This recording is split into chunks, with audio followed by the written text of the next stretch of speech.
हमारी क्लाइंट के साथ डिस्कशन हुई कि फ़िल वक्त हम इस गाड़ी को रनिंग में ले आएँ और जो रेडिएटर है वो हम एक अरेंज करवा रहे हैं अमेरिका से, बहुत अच्छा सा एल्युमिनियम का, इसी गाड़ी का ही LC60 का। ये जो इसका ओल्ड रेडिएटर था ये डैमेज था, इसमें यहाँ से लीकेज और सेम का मसला था, बट ये हमने आउटलेट पे भेजा था, उन्होंने इसको हमें रिपेयर करके बेहतर कर दिया है। इसमें कुछ उन्होंने यहाँ स्पेसर्स वगैरह भी लगाए हैं। तो अभी हम इस रेडिएटर को एज इट इज़ गाड़ी में माउंट करेंगे और इसका रनिंग वाला हम सिस्टम ऑन कर देंगे। इस रेडिएटर में जो मोटी मोटी लीकेज थी वो सॉल्व हो चुकी हुई है। वाटर पंप लग गया, बाकी चीज़ें आहिस्ता आहिस्ता फिट हो रही हैं। इसके जो बेल्ट्स हैं ये एक्सपायर हुए हैं, ये भी क्रैकिंग अब शुरू हो गई है। ये वाला थोड़ा बेहतर है। ये तीनों हम बेल्ट्स इसके फ्रेश करने लगे हैं, ये बेल्ट्स भी मंगवाने लगे। इसका जो ये एयर फिल्टर है इसको हमने ना क्लीन कर दिया था। इसका एयर फिल्टर यूनिट होता है, ये ऑयल डिप्ड होता है। इसमें ऑयल से ये कुछ तारें होती हैं, ये ऑयली, इसको ऑयली फ़िल्टर बोलते हैं, और ये ऑयल के थ्रू मैल पकड़ता रहता है। ये ओल्ड टेक्नोलॉजी थी। अब नई टेक्नोलॉजी जो है वो सारे के सारे पेपर फ़िल्टर्स पे हैं। सारी मॉडर्न गाड़ियाँ पेपर फ़िल्टर पे हैं, तो प्रॉपर फ़िल्टर भी करता है। जो ये है इसमें चांस होता है कि ऑयल ख़त्म हो जाए और गाड़ी चलती रहे। एक तो ये तो खैर बात है, बट ये कि इसको ना हमने क्लीन किया था, ड्राई किया था। अभी इसकी हम ज़रा इंस्पेक्शन कर रहे हैं। अब इसमें ऑयल नहीं है, तो आप अगर इसको ऐसे उल्टा करके हिलाएं तो ये इसमें से तारें टूट रही हैं। तो ये जो है ना जी फ़िल्टर, ये डैमेज हुआ है। ऑयल के साथ तो पता नहीं लगता होगा, बट इसमें इश्यूज़ हैं। इसको भी देखते हैं, इसका या तो रिप्लेसमेंट अरेंज करते हैं या देखते हैं कि इसको हम किसी तरीके से मॉडर्न जो 80 सीरीज़ वाला सिस्टम था फ़िल्टर वाला प्रॉपर, वो कर सकें, तो उसको हम अपग्रेड कर देंगे। इसके बाद के जितने लैंड क्रूज़र्स आए सब में पेपर फ़िल्टर आए। पेपर फ़िल्टर जो हैं वो इससे ज़्यादा सेफ़ होते हैं। देखें इसमें ये वाला इशू है, अगर इसको हम क्लीन ना करते तो ये ना डिटेक्ट होता। पाइप्स बुरे हालत में थे, ये ओल्ड हुए थे, अंदर से भी इनका जो रबर है वो अब डैमेज होना शुरू हुआ। इन पाइपों की रिप्लेसमेंट में हमने पाइप्स कुछ मंगवाए हैं। ये पाइप्स आए हैं, इनको इसकी जगह पे इंस्टॉल करेंगे ताकि पाइप्स जो ये रिस्की हुए हैं, ये से भी हुए हैं, ये बाद में कोई प्रॉब्लम ना करे। इसके ये क्लैंप्स भी आ गए पाइप्स के। जो बेल्ट्स हैं उनमें से एक बेल्ट हमें मिल गई है, 2 बेल्ट्स हमें नहीं मिली। ये भी कल मार्केट से सोर्स करेंगे। ये एक ब्रांड न्यू बेल्ट हमें इसकी मिल गई है। फ़ैन बेल्ट्स भी आ गए हैं। ये एक फ़ैन बेल्ट आ गया है छोटा, इस वाले की जगह पे। ये भी वेयर आउट हुआ था, ये क्रैक हो रहा था रबर इसका। एक ही वाला इसका फ़ैन बेल्ट भी आ गया, बेल्ट्स भी इसके पूरे हो गए गाड़ी के। एयर बॉक्स पिंडी से ये हमारे पास पहुंच गया है। ये रेगुलर एयर फिल्टर वाला है, जो पेपर एयर फिल्टर वाला है। इसका जो अपना वाला बॉक्स था जिसमें ऑयली सिस्टम था, वो वाला सिस्टम ऑब्सोलीट सिस्टम है। उसकी जगह हम इस वाले बॉक्स को पहले हम इसमें गाड़ी में इसकी इंस्टॉलेशन देखेंगे कि इसकी फ़िटिंग ठीक हो। अगर इसकी फ़िटिंग ठीक होती है तो फिर इसको हम पूरा प्रिपेयर करेंगे, फ्रेश पेंट करेंगे और ये गाड़ी में इंस्टॉल करेंगे। इससे ये होगा कि इसके इंजन की लाइफ आगे ज़्यादा बेहतर रहेगी, ना कि ये कि हम ऑयली फ़िल्टर लगाएं। ऑयली फ़िल्टर ओल्ड गाड़ियों में आता था, ये वाला सिस्टम अभी ख़त्म हो गया। ये आइडेंटिकल है, ये जैसा इसका अपना था बिल्कुल वैसा ही ये फ़िल्टर आया है। ये हमने पिंडी से मंगवाया है और इसके अंदर वो कह रहे थे कि इसके अंदर फ़िल्टर भी साथ है इस बॉक्स का। ये भी खोल के देखते हैं अंदर से, विद फ़िल्टर आया है। और इस वाले फ़िल्टर की प्रॉपर फ़िल्टर की फ़िटिंग होती है। ये वाला फ़िल्टर हम इसका ब्रांड न्यू गाड़ी में डाल देंगे, ओल्ड है। इसके अंदर इसके ये नीचे रबर रिंग्स बिल्कुल ठीक है फ़िल्टर की सीलिंग के लिए। ऊपर वाली साइड पे भी इसमें रबर रिंग बिल्कुल ठीक है। ये वाला इसका बॉक्स जो है ये प्रिपेयर हो जाएगा। इसका अपना बॉक्स भी हमने पेंट किया हुआ था, बट इसको हम दोबारा से पेंट करेंगे। ये वाला बॉक्स प्रॉपर रेडी करेंगे। फ़ैन क्लच जिस वक्त हमने ये डिसअसेंबल किया था तो इसको किसी ने लॉक किया हुआ था। इसके अंदर रिंग्स रख के लोहे के जो पिस्टन्स के होते हैं और इसको बंद किया हुआ था, तो ये जैम हुआ था और इसका क्लच फंक्शन काम नहीं कर रहा था। एक इसका जो ये वाला रिंग था, रबर रिंग, ये रिंग स्वेल हुआ था। हमने ये फ़ैन क्लच जो है इसका फंक्शनिंग उस वक्त चेक की, तो इसकी जो हीट पे जो ये वाली जो पट्टी है, इस पट्टी की मूवमेंट वाली फंक्शनिंग बिल्कुल ठीक है। इसका ये सामने वाला स्पायरल जो है इसको हम हीट अप करते हैं तो ये अंदर से ये इसको खोल देता है। तो ये वाला फंक्शन इसका बिल्कुल ठीक था। इसको फिर हमने क्लीन किया और इसको साफ़ करने के बाद इसमें हमने अंदर से इसको ऑब्ज़र्व किया है, तो जो इसमें रिंग्स रखे हुए थे उस रिंग्स की वजह से ये भी डैमेज नहीं हुआ इसका, और ये भी डैमेज नहीं हुआ। इसको हमने देखा है कि ये वाला जो डिस्क है ये बिल्कुल लेवल है। तो हम जो काबली फ़ैन क्लच लेते, उस काबली फ़ैन क्लच के अंदर भी हमने ये इसके अंदर फ़ैन क्लच ऑयल डालना था, सिलिकॉन ऑयल। इसके ऊपर फिर हमने ये प्लान किया कि इसका जो एक्चुअल क्लच है हम इसी को क्लीन करें। इसको हमने प्रॉपर क्लीन कर लिया है, इसको ऑब्ज़र्व कर लिया है, इट सीम्स फाइन। तो ये हमने जेन्युइन टोयोटा के फ़ैन क्लच ऑयल मंगवा लिए हैं सिलिकॉन, ये हम डालेंगे और इसको पूरा बिल्डअप करेंगे। आई एम होपफुल कि ये 2 बॉटल्स हमें पूरी पड़ जाएंगी। ये थोड़े एक्सपेंसिव होते हैं जो जेन्युइन आते हैं टोयोटा वाले। अगर इसमें कोई कमी हुई तो मे बी हमें 1 बॉटल और ऐड करनी पड़े, तो इसमें हमारा यही वाला fan clutch I am really hopeful कि ठीक हो जाएगा। जो इसका ये रिंग है इसमें यहाँ एक हल्का सा कट है क्योंकि रिंग स्वेल हो गया हुआ था, तो हमने इसको थोड़ा साइज़ अप किया था। इस वाली जगह पे हम सीलेंट लगा देंगे तो ये भी इसका काम करेगा। इसमें से ये क्लच ऑयल निकलेगा भी नहीं और आई एम श्योर कि इसका फंक्शन 100% हो जाएगा। तो इस वाले फ़ैन क्लच को हम रिबिल्ड करने लगे। इन 2 बॉटल्स को हम इस वाली कैविटी में फिल अप करेंगे। आइडियली इस वाली कैविटी में ये फिल्ड अप होना चाहिए, और जिस वक्त ये इसका ये अंदर से शटर खुलता है तो ये क्लच ऑयल इस कैविटी से बाहर आ जाता है, इन ग्रूव्स के दरमियान में आता है, तो ये इसको लॉक कर देता है। और जब ये गाड़ी जो है ये ठंडी होती है तो ये वाला शटर जैसे इस वक्त क्लोज़ हुआ है, ये क्लोज़ हुआ होता है। तो यहाँ से ये कैचिंग पॉइंट्स हैं, ये वाले गोल सुराख, ये यहाँ से इस फ्लूइड को कैच करके दोबारा से इस रेजरवॉयर में ट्रांसफ़र कर देता है और इसका क्लच जो है ये डिसएंगेज हो जाता है। तो जैसे इसके ऊपर आगे से गर्मी पड़ती है इंजन के रेडिएटर की, आप एसी ऑन करेंगे, एसी की अगर हीट आएगी और वो आगे इसको यहाँ टच करेगी इस फ़ैन को, तो ये फ़ैन जो है ये क्रैंक शाफ्ट के साथ एंगेज हो जाएगा। और जब हीट निकल जाएगी यार कम गर्म आ रही होगी तो ऐसे में ये फिर डिसएंगेज हो जाता है, मतलब जिस वक्त इसको काम नहीं करना। तो ये एक मैकेनिकल सिस्टम है ऑफ द सेम जो आम गाड़ियों में होता है। इलेक्ट्रिक फैंस जिनके होते हैं कि जिस वक्त एक सर्टेन टेम्परेचर पे पहुंचता है तो फ़ैन ऑन हो जाता है, फिर टेम्परेचर ड्रॉप करके फ़ैन ऑफ हो जाता है। इन द सेम पैटर्न ये मैकेनिकली एंगेज और डिसएंगेज हो रहा होता है टेम्परेचर के हिसाब से। अभी अब हम ये 2 इसमें फिल करने लगे हैं और इसको असेंबल करते हैं। फर्स्ट बॉटल इसमें हम डाल रहे हैं। ये इतना थिक इसकी विस्कोसिटी होती है। 2 बॉटल्स हम इसमें डाल रहे हैं और देखते हैं कहीं फिर हमें इसमें मज़ीद भी ना डालनी पड़ जाए। 2 बॉटल्स डल गई हैं, बट ये दूसरी वाली भी कंप्लीट हो गई। अब ये ड्रॉप पे आ गई है, बट ये 2 बॉटल्स इसमें सफिशेंट नहीं है, इसमें और भी डलेंगी। तो ये इसमें से हमने ओल्ड सारा इसका सिलिकॉन ऑयल निकाल दिया था, इसको क्लीन कर दिया था। अभी इसमें फर्दर ऐसी एटलीस्ट 1 और बॉटल तो डलेगी, और भी इसकी बॉटल्स मंगवाएंगे, फिर इसको कंप्लीट करेंगे। ये वाला जो इसका जगह होती है, इस जगह को फिलअप हो जाना चाहिए प्रॉपर। ये भी फिलअप नहीं है, इसके साइडों पे है ऑयल, बट ये सेंटर वाली जगह अभी भी ये आइलैंड सा ऐसे ऊपर उठा हुआ। 2 सिलिकॉन हमने इसके और मंगवाए हैं जेन्युइन। ये जो पहले वाले थे हमने 2 डाले थे, बट ये जो है ये सेंटर वाली कैविटी को फिल होना चाहिए, तो ये प्रॉपर फंक्शन करता है। अब ये जो है इसको भी इसमें फिल इन करते हैं और देखते हैं कि कहाँ तक ये हमारी फिलिंग कंप्लीट होती है। 3rd बॉटल इसकी हमने सारी डाल दी है। अब इसकी एक कैविटी जो है ये सेंटर वाली फिल होने वाली है। आई बिलीव 1 और इसमें बॉटल डलेगी और ये कंप्लीट हो जाएगा। ये जी इसके अंदर ये पूरी 4 बॉटल्स डली हैं। ये वाला जो इसका इधर का रेजरवॉयर है ये फिल हो गया है। अभी वी आर श्योर कि ये जितना इसमें डलना चाहिए ये डल गया है। इसकी कोई एग्जैक्ट मेजर्ड क्वांटिटी हमें कहीं इसका डाटा नहीं मिला। एक दफ़ा हमने बहुत ज़्यादा हंट किया था।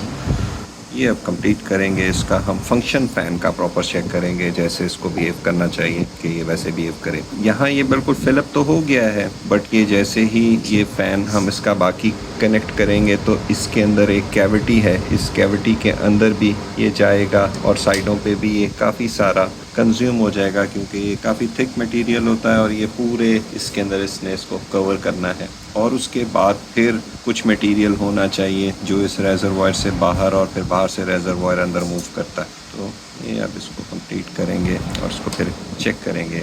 हमें उम्मीद है कि ये ठीक फंक्शन करेगा।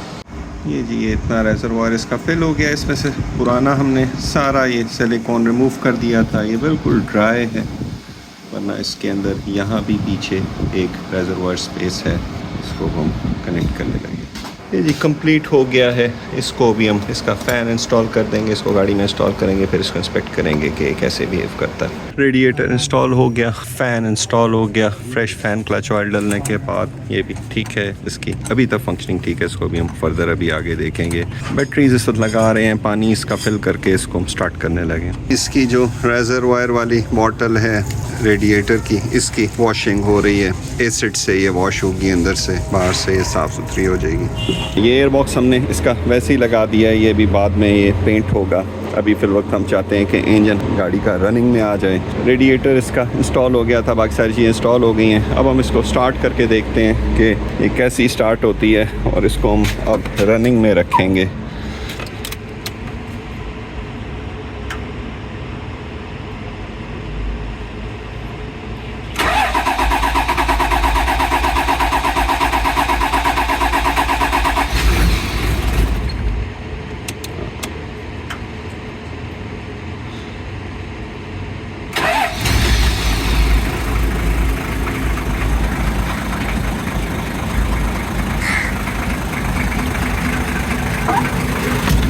गाड़ी स्टार्ट हो गई है, इंजन की आवाज़ अच्छी है। इसमें अभी अब हम पानी इसमें डालेंगे और इसको हम स्टार्ट रहने देंगे ताकि इस इंजन की कुछ थोड़ी सी रनिंग हो जाए। इसका जो प्रोसेस होता है वो ये कि इसको हम तकरीबन 30 मिनट्स टू 1 आवर इसको स्टार्ट रखेंगे और हम इसका एक मोबिल ऑयल चेंज कर देंगे। अगला मोबिल ऑयल जो है वो ये 400 to 500 किलोमीटर पे रिप्लेस होगा। उसके बाद फिर गाड़ी जो है उसको आप नॉर्मल यूज़ कर सकते हैं। तो हम इसको आज थोड़ी देर स्टार्ट रखेंगे, इसका पानी मॉनिटर करेंगे, सारे वाइटल्स चेक करते रहेंगे कि नॉर्मल बिहेव कर रहा हूँ, और फिर हम इसमें इसका ऑयल चेंज करेंगे। इंजन फाइनली कंप्लीट हो गया है, इस वक्त स्मूथ भी है, साउंड भी बहुत अच्छी है।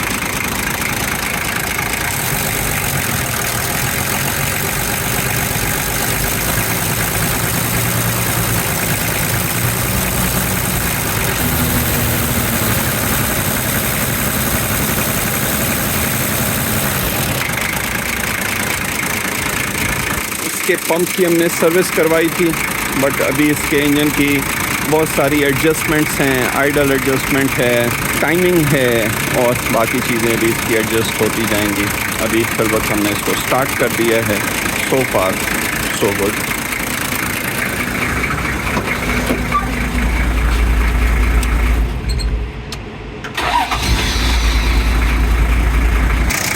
पानी भी इसका स्टेबल है। सो फार इसमें से कोई प्रेशर बाहर नहीं आ रहा। अगर हेड गैस्केट में कहीं लीकेज हो, हेड में फॉल्ट हो, तो प्रेशर इसमें से बाहर आना शुरू हो जाता है। अभी इसका थर्मोस्टेट वाल्व नहीं ओपन हुआ, ये भी पानी कम हो जाएगा जैसे जैसे भी सिस्टम इसका फिल होगा। तो वाल्व क्लियरेंसेस अभी इसकी दोबारा से होंगी।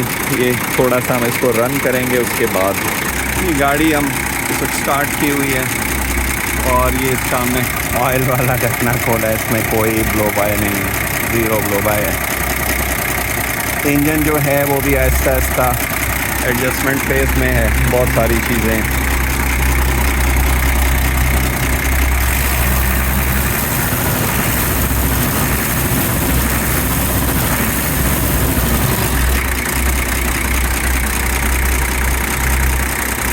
ये भी आहिस्ता आहिस्ता ये इसकी रनिंग होती जाएगी तो ये फर्दर स्मूथ अप होता जाएगा।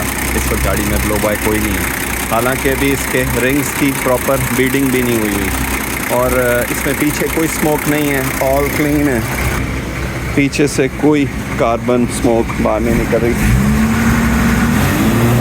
ये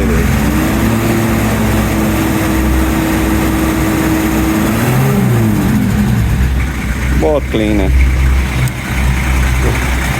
अभी गाड़ी स्टार्ट रहेगी, इसको कुछ देर स्टार्ट रहने देंगे, आधा घंटा। पानी हम मॉनिटर कर रहे हैं, पानी अभी तक हमने पूरा किया हुआ है। इसको हम इसका थर्मोस्टेट वाल्व एक दफ़ा खुल जाए और पानी प्रॉपर इसमें से एयर निकल जाए, फिर हम इसकी कैप लगा देंगे। इसको अंडर टेम्परेचर गेज पे भी मॉनिटर करेंगे। इस फैन का भी हम फंक्शनिंग देख रहे हैं कि क्या ठीक काम कर रहा है या नहीं। टेस्ट ड्राइव पे निकले इंजन ओवरहॉल के बाद। एक्सीलेटर फील है वो ठीक है, गाड़ी स्मूथ है। थोड़ा सा स्टार्टिंग में ये प्रॉब्लम करती है, सुबह ठंडी गाड़ी थोड़ी लंबी सेल्फ ले रही है, ये टाइम्स इसके पंप के अंदर एयर आनी शुरू हो जाती है। इसका लिफ्टी का पहले एक दफ़ा मसला हमने हल करवाया है, बट उसमें से स्टिल कुछ एयर इसमें जा रही है इसके सिस्टम में। तो बाकी गाड़ी जो है ड्राइवेबिलिटी में ठीक है। ये बिल्कुल हम एक छोटा सा इसका एक टेस्ट रन लेंगे, फिर हम इसका पहला इंजन ऑयल चेंज कर देंगे। इंजन का रिस्पांस भी बेहतरीन है, पिकअप भी अच्छी है। ये बिल्कुल फर्स्ट ड्राइव है इसकी आफ्टर ओवरहॉल। इंजन की साउंड भी ठीक है, बट अभी ये इंजन रनिंग प्रोसेस में है। इस वक्त हम इसको गाड़ी को ज़रा हैवियर बड़े गेयरों पे चला रहे हैं ताकि इंजन पे जितना ज़्यादा लोड पड़ सकता है लोड पड़े। ये बड़ा ज़रूरी होता है स्टार्ट की, बिल्कुल जिस वक्त इसकी ब्रेक इन पीरियड चल रहा होता है कि इसमें इंजन के ऊपर लोड पड़े। तो अभी हम बहुत स्लो गाड़ी चला रहे हैं, हमने फोर्थ गियर डाला हुआ है ताकि ये जो इसके रिंग्स हैं पिस्टन रिंग्स वो अपनी प्रॉपर बेडिंग करें। बट ये कि ठीक है गाड़ी के अंदर जान है। स्टीयरिंग इसका थोड़ा क्रिकेट है, लेफ़्ट साइड पे बेंट हुआ है। गाड़ी ये बाकी जो जिसको कहते हैं ना ऑल ओवर द प्लेस है, कि इसको रोड पे चलाने में डिफ़िकल्टी होती है क्योंकि दाएं को भी चली जाती है बाएं को भी चली जाती है। अभी इसकी हम अलाइनमेंट्स चेक करते हैं, टायर प्रेशर चेक करते हैं। हॉर्न इस वक्त इसका नहीं चल रहा, हॉर्न इसका चेक करते हैं। आरपीएम मीटर चलता चलता इसका बंद हो गया है, वो देखते हैं कि इसको क्या हुआ है। क्लच का जो स्लेव सिलेंडर है, मास्टर सिलेंडर है, वो भी इसका खोलने लगे। हेडलाइट्स फंक्शन नहीं कर रही थी, हेडलाइट्स की वायरिंग सेट हो रही है। हॉर्न इसका सेट हो रहा है, हॉर्न नहीं इसका ऑपरेट हो रहा था। सारे छोटे छोटे आइटम इसके चेक हो रहे हैं। हीट गेज और ऑयल प्रेशर और गेज और वो सारी चीज़ें इसकी ठीक हो गई थी। ये 2 कटआउट्स फॉल्टी हुए थे, ये 2 कटआउट्स हमने काबली अरेंज करनी है। और एक इसकी जो ये बॉनेट की रॉड लगाने वाला, ये भी लॉक मिसिंग था, ये भी आ गया। ओल्ड हॉर्न की आवाज़ ख़राब हुई थी, इसको हमने काफ़ी सही करने की कोशिश की बट ये सही नहीं है। अभी हमने ये हॉर्न का सेट मंगवाया है, ये वही ट्रम्पेट वाले हॉर्न है, ये गाड़ी में इंस्टॉल हो जाएंगे। फ्रेश पेयर गाड़ी का वॉश हो गया है बड़ा अच्छा सा। अभी गाड़ी जो है हमने स्टार्ट करके देखी थी, स्टार्ट में ये बिल्कुल ठीक है। सुबह ठंडी सेल्फ थोड़ी लंबी ले रही है, ये वाला एक इसमें मसला है, वो में शक है कि इसमें कहीं से कोई एयर इन हो रही है। इसका लिफ्टी वाला सिस्टम ख़राब था, वो बेहतर हो गया है बट मेरे ख्याल से वो 100% नहीं हुआ।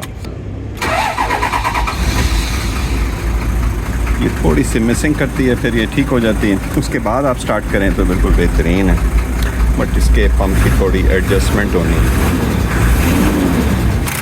इंजन की भी एडजस्टमेंट्स होनी है, इसकी पंप की टाइमिंग अभी करेक्ट होनी है। इसके वॉल्व हैं, वॉल्व क्लियरेंसेस एक दफ़ा दोबारा होएगी। अभी हम वॉल्व क्लियरेंसेस कर रहे हैं। इसका जो प्रॉपर प्रोसेस होता है वो होता है कि वार्म अप इंजन, इस वक्त गाड़ी हमने स्टार्ट की हुई है, इसको वार्म अप कर रहे हैं। उसके बाद हम इसकी वॉल्व क्लियरेंसेस एडजस्ट करेंगे। इसमें भी हॉट वॉल्व क्लियरेंसेस एडजस्ट होती हैं, इनटेक की 0.20 mm और एग्जॉस्ट की 0.36 mm। इस वक्त गाड़ी को हम ऑपरेटिंग टेम्परेचर पे ऑलमोस्ट ले आए हैं। गाड़ी स्टार्ट थी अप्रॉक्स 7-1 घंटे से। अब हम इसका टाइमिंग मार्क इसका लाइन अप करेंगे और ये वाले जो इसके वॉल्व्स हैं इनको हम एडजस्ट करेंगे। फिर उसके बाद हम इसको दोबारा से एक रोटेशन देंगे 360 की, और उसके बाद जो रिमेनिंग वॉल्व्स हैं वो इसके एडजस्ट होंगे। तो इंजन असेंबल किया था तब हमने इसकी वॉल्व क्लियरेंसेस कर दी थी, बट अभी इसकी फाइन वॉल्व क्लियरेंसेस हो रही हैं, फाइनल वॉल्व क्लियरेंसेस हैं। गाड़ी की थोड़ी सी जो आइडल रनिंग थी वो भी कंप्लीट हो गई है, बट हम वॉल्व क्लियरेंसेस के बाद इसको प्रॉपर रनिंग में ले आएंगे। गाड़ी को हमने स्टार्ट किया हुआ था, ये ऑपरेटिंग टेम्परेचर पे आ गई है। अब हम इसका ये वॉल्व कवर ऊपर से खोलेंगे, टैपिट कवर, और इसकी एडजस्टमेंट करेंगे। इसके अंदर जो इशू है वो ये है कि इसकी क्रैंक शाफ्ट को हम रोटेट नहीं कर सकते। इसकी क्रैंक शाफ्ट की इतनी मोटी गोटी होती है जो फिट होती है, तो वो फिट नहीं हो सकती क्योंकि इसमें फ़ैन और ये सारा कुछ लगा होता है। तो हमने एक इसका व्हील पीछे से गाड़ी का लिफ्ट अप किया हुआ है, इसको हम गियर में डालेंगे और उस व्हील के थ्रू इसको रोटेट करेंगे और इसको लेकर आएंगे टॉप डेड सेंटर पे। फिर इसकी वॉल्व क्लियरेंसेस होंगी। वॉल्व क्लियरेंसेस इसकी एडजस्ट हो गई हैं। एक दफ़ा इसको TTC पे लेकर आते हैं, उसके अंदर कुछ वॉल्व्स इसके एडजस्ट होते हैं, एज़ पर बुक वो हमने एडजस्ट कर दिए। फिर उसके बाद हमने इसको दोबारा से 180 डिग्री रोटेट किया है और बाकी वॉल्व्स भी एडजस्ट हो गए। सो वॉल्व्स अपनी एक्चुअल एडजस्टमेंट में आ गए और ये आउट थे सारे के सारे। अब इसको गाड़ी को स्टार्ट करेंगे तो हमें इंजन का एक्चुअल पता लगेगा और गाड़ी की हम टेस्ट ड्राइव ऑन करेंगे। एक मोबिल डाला था, जो फर्स्ट मोबिल था वो रिप्लेस होने वाला है, ये दूसरा मोबिल डालने लगे हैं। फर्स्ट मोबिल हम सिर्फ इसको रनिंग में लाना चाह रहे थे इंजन को। ये फर्स्ट मोबिल वैसे टेक्निकली ऐसे 2-3 घंटे ही इंजन में चलाना चाहिए, वो हम रिप्लेस कर देंगे। हमने उस ऑयल को थोड़ा सा निकाल के चेक किया था कि उसके अंदर कोई मेटल पार्टिकुलेट्स वगैरह तो नहीं आए, वो ऑयल बिल्कुल क्लीन है। तो ये चेंज करने लगे। एक इसका हमने एयर फिल्टर ब्रांड न्यू मंगवा लिया था, जो इसका पुराने वाला एयर फिल्टर था वो डब्बे का ओल्ड एयर फिल्टर था, ये भी आ गया। ये हमारे पास इसका डीजल फिल्टर आ गया और हमारे पास इसका ऑयल फिल्टर आ गया। तो ये सारे फिल्टर्स और ऑयल इसके रिप्लेस करने लगे। फिर हम गाड़ी को रनिंग में ले आएंगे। तकरीबन 400-500 किलोमीटर्स ड्राइव होने के बाद फिर इसका ऑयल चेंज होगा। टेस्ट ड्राइव पे मैं भी गया हुआ था, इसको हमने कोई 7 किलोमीटर ड्राइव किया है। RPM इसका पहले चल रहा था, अभी नहीं चल रहा, कुछ छोटे छोटे ये इश्यूज़ कर रही है। बाकी गेज जो है, हीट गेज और बाकी चीज़ें जो हैं वो सारी फंक्शनिंग में हैं।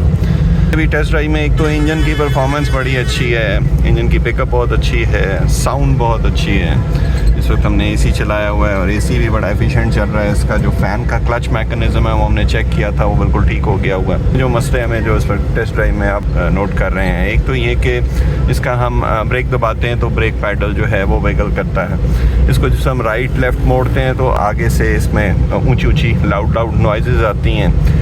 तो इसके जो अगले हब्स हैं उन हब्स को हम खोलेंगे, डिस्मेंटल करेंगे और उसको चेक करेंगे कि उसके अंदर उस हब्स के अंदर ऊपर और नीचे 2 बेयरिंग्स होते हैं जिन्होंने हब्स को पकड़ा होता है, वो चेक होगा। अंदर से इसका एक्सेल्स और बाकी चीज़ें भी चेक होंगी। एक इसमें और इशू है कि ये गाड़ी थोड़ी वॉन्डर करती है दाएं बाएं। अगर हम चला रहे हैं तो ये अपनी मर्ज़ी से राइट लेफ्ट जाती है, ऐसा फील होता है जैसे कोई इसका व्हील लूज़ है। Other than that engine wise जो है गाड़ी बड़ी मज़ेदार है, बड़ी स्मूथ है। जो हमने इसके वॉल्व क्लियरेंसेस के बाद ये बहुत अच्छी हो गई, इंजन की साउंड बहुत अच्छी हो गई। इसमें कुछ आवाज़ें भी हैं, अंदर कुछ आवाज़ें आ रही हैं, पीछे बैक साइड से मेरे ख्याल से डोर की नॉइज़ है और ये कुछ खड़के धड़के हैं। ये भी हम इसके सारे लिस्ट अप करेंगे और इनको भी आहिस्ता आहिस्ता सॉल्व करते जाएंगे। ये है जी गाड़ी की जो first drive update. Test drive से मैं वापस आ गया हूँ। RPM इसका चलना शुरू हो गया है। ये इसका कोई इंटरमीडिएट प्रॉब्लम है, कोई वायर का। इसमें एक तो ये आवाज़ है, ये नीचे सुनाई देगी, ये वाली जो आवाज़ है, इसके लिए इसके अगले हब और ये सारे ठीक होंगे। इसमें हमें शक है कि इसके अगले व्हील्स भी लूज़ हैं।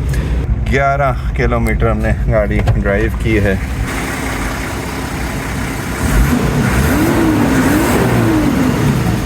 और इसने एक काम किया है रास्ते में, ये ब्रेक की लाइट आती थी, यही वाली ब्रेक की लाइट आती थी और ब्रेक पैडल जो है वो हार्ड हो जाता था। ये 2-3 बार इसने ये वाला काम किया है। ये हमें देखना पड़ेगा कि इसका जो जनरेटर के पीछे जो इसका वैक्यूम पंप है, वो वैक्यूम पंप प्रॉब्लम कर रहा है। ब्रेक का वैक्यूम छोड़ देता है, फिर उसके बाद वैक्यूम दोबारा से वापस आ जाता है। ये कभी हमने इस वाले टेस्ट ड्राइव में ये भी एक चीज़ नोट की है।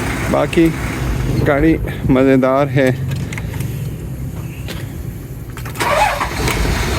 इंजन की स्टार्टिंग वगैरह इस वक्त बिल्कुल ठीक है। सुबह जो कोल्ड स्टार्ट है वो अच्छा नहीं है और इसके अंदर किसी एक इंजन के अंदर किसी बेल्ट या बेरिंग की भी अभी आवाज़ इसमें आ रही है। इसको भी हमें लोकेट करना पड़ेगा कि क्या प्रॉब्लम है। इसका कोल्ड स्टार्ट करने लगे। इसमें एक मसला है कि कोल्ड स्टार्ट में एक तो सेल्फ लंबी ले रही है, दूसरा ये मिसिंग करती है थोड़ी सी, फिर ये ठीक हो जाती है, उसके बाद फिर ये ठीक रहती है।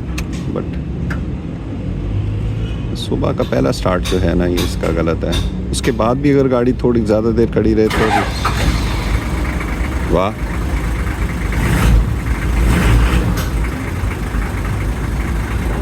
ओके, ये तकरीबन 1-1.5 दिन से ये खड़ी हुई थी, अभी तो स्टार्ट ठीक है। ये इसका एयर बॉक्स जो हमने दूसरा अरेंज किया था, ये भी पेंट हो गया था बहुत अच्छा सा।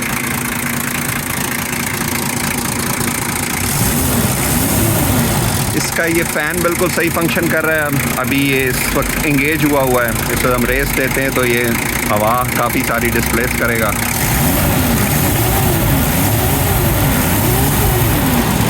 ये थोड़ी देर के बाद ये फ़ैन जो है ये डिसंगेज हो जाएगा। उसके बाद फिर ये तब इंगेज डिसंगेज होगा जब गाड़ी गर्म होती है। तो इसका फंक्शनिंग हमने चेक की है, बिल्कुल परफेक्ट है।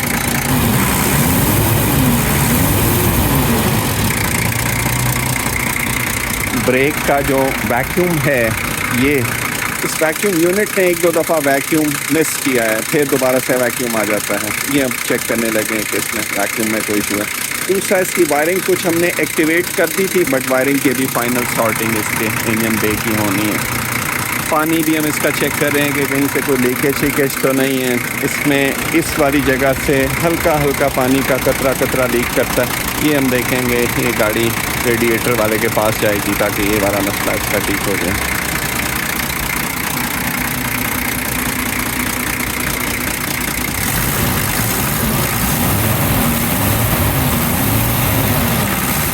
ये लीजिए, फ़ैन क्लच डिसएंगेज हो गया। अब खाली इंजन की आवाज़ है, फ़ैन की आवाज़ नहीं है। और ये फ़ैन जो है ये स्लो स्पिन पे चला गया।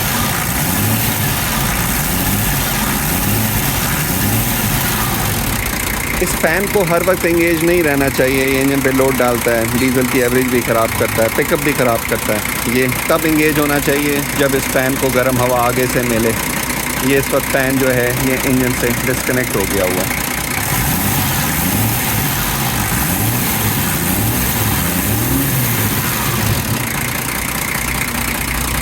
अभी ये जिस वक्त गर्म होगी तब ये फ़ैन दोबारा से एंगेज हो जाएगा। फिर रेस देंगे तो ये फ़ैन की भी आवाज़ आएगी लाउड। वैक्यूम का जो प्रॉब्लम हो रहा था, हमने वैक्यूम की यहाँ से पाइप उतारी और ये वैक्यूम की पाइप यहाँ से जाती है। ये इसका एक एक्यूमुलेटर लगा होता है, वैक्यूम एक्यूमुलेटर। इससे ये फिर पाइप आगे से कनेक्ट होती हुई वहाँ तक जा रही होती है। तो इसमें रबर की डिफरेंट पाइप्स लगी हुई होती हैं। तो हमने वहाँ से उसको पाइप को बंद करके इधर से पाइप को उतार के उसको सक्शन करके देखा तो इसमें वैक्यूम लीक था। तो मतलब ये है कि जो ब्रेक का जो बूस्टर को फुल पावर नहीं जा रही इसके वैक्यूम पंप की। तो एक तो फिर हमने ये इसकी ये पाइप सारी रिमूव की हैं। ये पाइप्स जो हैं ये हार्ड हुई हुई हैं, ब्रिटल हैं। इसमें यहाँ आप देखें तो इस पाइप में यहाँ क्रैक है। ये जो ऐसे क्रैक जिन पाइप्स में होते हैं उनमें से फिर लीकेज हो रही होती है वैक्यूम की। तो ये वाली जो पाइप है ये एक इसकी रिप्लेस होगी। एक ये पाइप है, ये बाकी जो पाइप्स लगी हुई हैं, कुछ इसके ऊपर थ्रॉटल बॉडी के भी पाइप लगे हुए हैं, वो भी इसके रिप्लेस कर रहे हैं। ये इसकी और ये एक वैक्यूम लाइन की पाइप है। ये यहाँ से भी आप देखेंगे इसमें यहाँ अंदर क्रैकिंग है। इधर देखेंगे तो इसमें भी अंदर क्रैकिंग है। ये सारा जो इसका जो ये रबर है ये क्रैक हो रहा है, प्लास्टिक बना हुआ है, ये फिर लीक करता रहता है। ये भी क्रैक हुई हुई है, ये बिल्कुल पत्थर की तरह सख्त है और ये क्रैक है। ये सारी वो पाइप्स हैं जो नीचे एक्यूमुलेटर में जा रही हैं और आगे जा रही हैं। ये वाली पाइप भी क्रैक है। तो ये गाड़ी जब आई थी तो इसकी हम ब्रेक को चेक करते थे ना, तो ब्रेक इसकी थोड़ी डल सी फील देती थी। तो ये वन ऑफ द रीज़न ये सारी पाइप्स जो हैं ये रिप्लेस करेंगे, रबर की फ्रेश पाइप्स लगेंगी। फिर हम इसको पाइप्स लगाने के बाद वैक्यूम करके देखेंगे कि वैक्यूम होल्ड भी कर रहा है और उसके बाद फिर इसको लगा देंगे।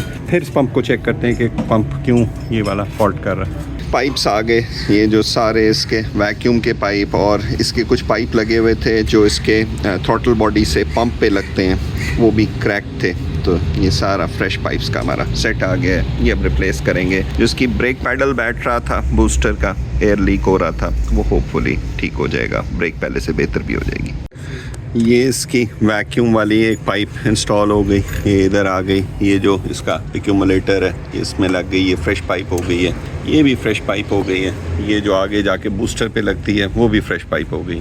अभी इसके जो नीचे पंप से इसके थ्रॉटल बॉडी की पाइप्स हैं वो लगा रहे हैं। गाड़ी भेज रहे हैं डीजल लेबॉर्ट्री पे, इसके पंप की फाइनल सेटिंग होगी। गाड़ी लेबॉर्ट्री से हो आई है, डीजल पंप की एडजस्टमेंट हो गई है। अभी वो कह रहे हैं कि इसका स्टार्टिंग वाला जो है इशू वो रिजॉल्व हो गया होगा। ये जो इसका वैक्यूम पंप है ये इस वक्त तकरीबन 24 इंच मरकरी ये वो कर रहा है, वैक्यूम कर रहा है, जो कि अच्छा वैक्यूम है। तो फर्दर देख लेते हैं। ये वाला वैक्यूम भी स्ट्रॉन्ग वैक्यूम है।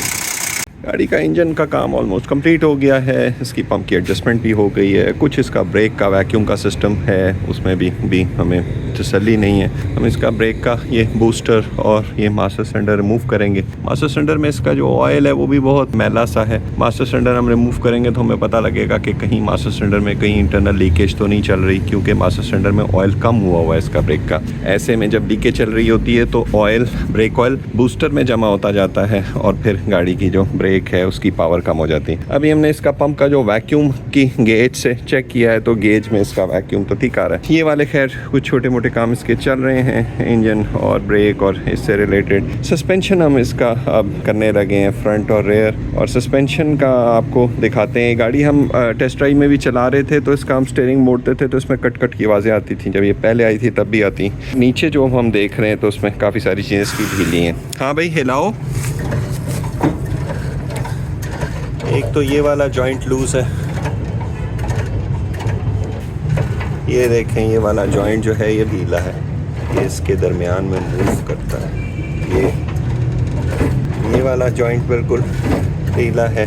जो ये वाला है ये दूसरे वाला जॉइंट ठीक है, इसमें एक मसला। दूसरा ये जो इसका हम स्टीयरिंग दाएं बाएं करते हैं इसको बड़ा स्मूथ दाएं बाएं मूव होना चाहिए, स्मूथ नहीं है। इस साइड पे ये भी बिल्कुल ढीला है, ये देखें ये बिल्कुल ख़त्म हुआ है जॉइंट, इसमें बहुत ज़्यादा प्ले है दोनों तरफ। और ये गाड़ी ड्राइव करते हैं तो ड्राइव करते हुए ये बड़ी अजीब सा इसमें बिहेवियर है, रोड पे दाएं बाएं बहुत ज़्यादा जाती है। प्लस ये वाले व्हील जो हम मूव कर रहे हैं ये व्हील भी बहुत रफ सी मूवमेंट है। ऐसे इसका जो ये हब है जिसके ऊपर ये स्विवल कर रहे होते हैं, ऐसे महसूस होता है कि जैसे इस हब के अंदर है। इसमें एक नॉइज़ भी है और ये अंडर लोड ये व्हील बड़ा रफ सी इसकी मूवमेंट है दाएं बाएं की। ये बाकी इसका भी ये प्रॉब्लम है। ऊपर से हमने इसको टाइट कर दिया था इसके स्टेयरिंग बॉक्स को, तो ये इसमें हालात हैं सस्पेंशन में। बाकी कामों से अब गाड़ी फ्री हो गई है। सस्पेंशन इसका हम डाउन करने लगे हैं, इसको आगे से उठाएंगे, ये सारा कुछ खोलेंगे, इसको चेक करते जाएंगे।